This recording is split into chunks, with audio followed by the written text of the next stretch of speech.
First, we have to do this parentheses. Inside this parentheses, we have 9 minus 1, which equals 8. So we have 9 minus 1 times 8. Now we have to do this multiplication. 1 times 8 is just 8.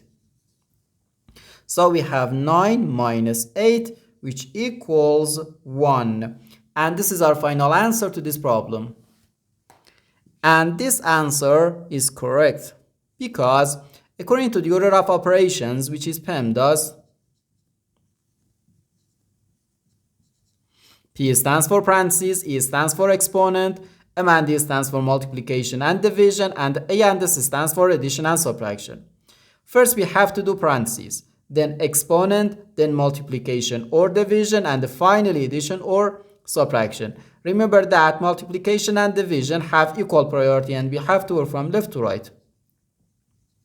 And the same applies to addition and subtraction. In this expression, we have one subtraction, one multiplication, and the one parentheses. Inside this parentheses, we have one subtraction. Here we have a multiplication because in mathematics, when a number is placed next to parentheses, it means multiplication, and we usually don't write the multiplication sign for brevity. So, according to the PEMDAS, first we have to do this parentheses, then this multiplication, and finally this subtraction.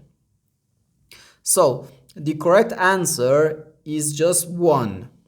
But if you don't follow this rule and first do this parentheses, then this subtraction and finally this multiplication, you'll get the wrong answer. Like this. First this parentheses, 9 minus 1 gives us 8. Then this subtraction, 9 minus 1 again. So we have 8 times 8, which equals 64. But as I said, this solution is not correct. And the correct answer is just 1.